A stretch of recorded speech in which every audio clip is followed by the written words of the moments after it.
विद्यार्थियों, आज हम सीखेंगे गिल्लू पाठ से गद्यावतरण संबंधी प्रश्नों के उत्तर देना। तो यहाँ पर हम पहला गद्यावतरण लेते हैं। सोन जूही में आज एक पीली कली लगी है।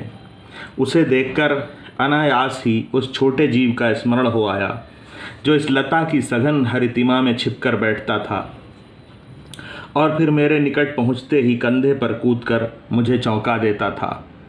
तब मुझे कली की खोज रहती थी, पर आज उस लघु प्राणी की खोज है।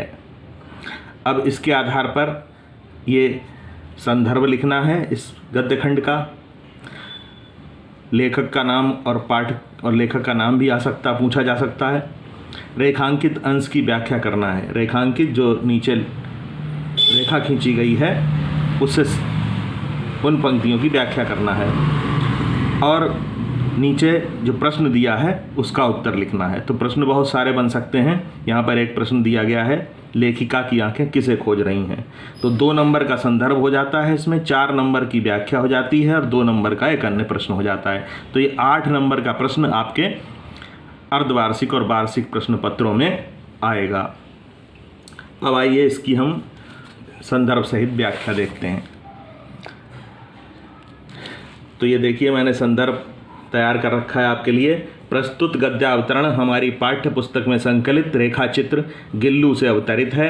इसकी लेखिका प्रख्यात छायावादी साहित्यकार महादेवी वर्मा हैं। मेरा परिवार नामक पुस्तक में संकलित इस रेखाचित्र में लेखिका ने गिलहरी के एक बच्चे का मानवीय संवेदना के आधार पर चित्रण किया है। यहाँ पर संदर्भ और प्रसंग मिला दिया गया है क्योंकि संदर्भ और प्रसंग में बहुत अंतर नहीं होता। और यहाँ पर संदर्भ चूँकि पूछा गया है तो उसके संदर्भ में ये बात कही गई है। अब व्याख्या देखते हैं। लेखिका के बंगले में एक सोन जूही की झाड़ी या पौधा है जिसमें पीले रंग के फूल खिलते हैं। आज खिले फूल को देखकर लेखिका को उस गिलहरी की याद आ जाती है जिसे उन्होंने 2 वर्ष तक अपने बच्चे की तरह पाला था। उसका नाम गिल्लू रखा था। जब लेखिका फूल लेने जाती थी तो सोन जूही की हरी भरी शाखाओं में छिपा गिल्लू कूदकर उनके कंधे पर बैठ जाता था। अब वह इस संसार में नहीं है। गिल्लू नाम का वो गिलहरी का बच्चा अब इस संसार में नहीं है। उसे इसी झाड़ी के नीचे दबा दिया गया, सोन जूही के नीचे दबा दिया गया या दफना दिया गया, उसका अंतिम संस्कार कर दिया गया। अतः लेखिका सोन जूही की कली को देखकर गिल्लू को स्मरण करती है।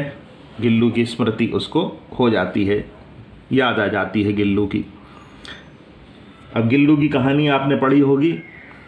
मरणासन अवस्था में गिलहरी के एक बच्चे को जैसे तैसे जीवित रखकर लेखिका ने पाला था और वो इतना समझदार था। उसकी समझदारी के कई प्रसंग कहानी में आप पढ़ेंगे, आपने पढ़े होंगे। अब इसमें यूँ तो एक प्रश्न है, मैंने एक और प्रश्न बना दिया है। पहला प्रश्न था जो पुस्तक में है, लेखिका की आंखें किसे खोज रही हैं। तो लेखिका की आंखें गिलहरी के उस बच्चे को खोज रही हैं जिसे उन्होंने 2 वर्ष तक पाला था और उसका नाम गिल्लू रखा था।